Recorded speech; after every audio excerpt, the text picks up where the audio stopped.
8 centuries before the Black Death swept across the continent, another microscopic killer nearly wiped out Europe, and it struck at the exact moment civilization thought it was entering a new golden age.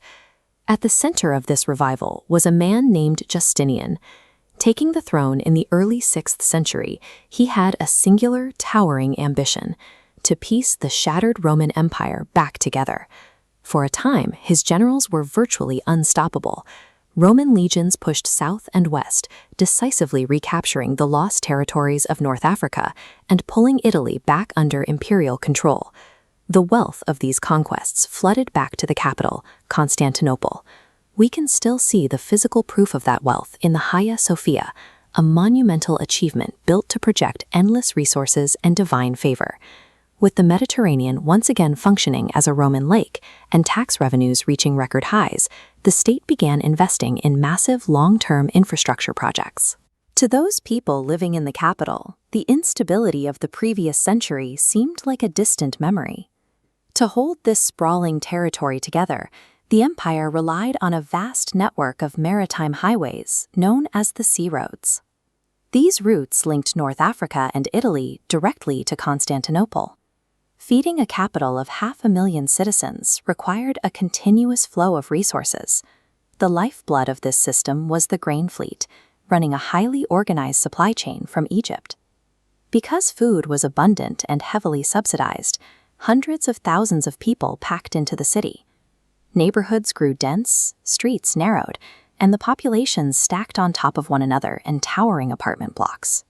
To build an empire is to build connections, but the exact maritime networks and concentrated urban centers designed to maximize Rome's economic and military dominance created the perfect biological vulnerability. Curious, observant. In the year 541 AD, the first signs of trouble emerged along the water near Pelusium, a coastal city in northeastern Egypt. The culprit was a bacterium called Yersinia pestis. It thrives in the blood of rodents, but it is transmitted to humans through the bite of a specific vector, the rat flea.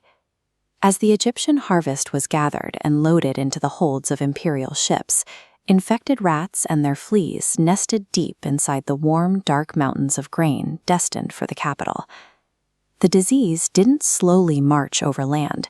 It hitchhiked on the fastest transport system in the known world, jumping quickly from port to port, funneling directly up the sea roads Justinian had worked so hard to secure. The pathogen weaponized the speed of Roman commerce. The same logistical precision that delivered predictable grain shipments to the capital now ensured the bacteria reached the city's heart with optimized speed.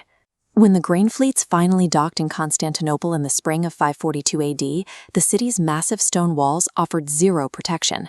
Once the pathogen hit the densely packed streets, the spread was explosive. Within weeks, the mortality rate overwhelmed the city's infrastructure. The traditional graveyards filled immediately, forcing officials to dig massive trench graves that soon overflowed as thousands died daily. Next came the economic freeze. Without healthy workers, the manual labor force vanished. Imperial construction sites went silent, the docks sat empty, and the local bakery stopped operating as the city ground to a halt. The machinery of the state quickly followed. The massive imperial taxation system stalled completely because there simply weren't enough living, working citizens left to fund the government. Then the crisis reached the palace. Emperor Justinian himself contracted the disease, leaving the paralyzed empire with a complete leadership vacuum. Centuries of rival armies and barbarian sieges had failed to break the capital, but a single strain of bacteria shut down the entire Roman central nervous system in a matter of months. The damage quickly rippled outward.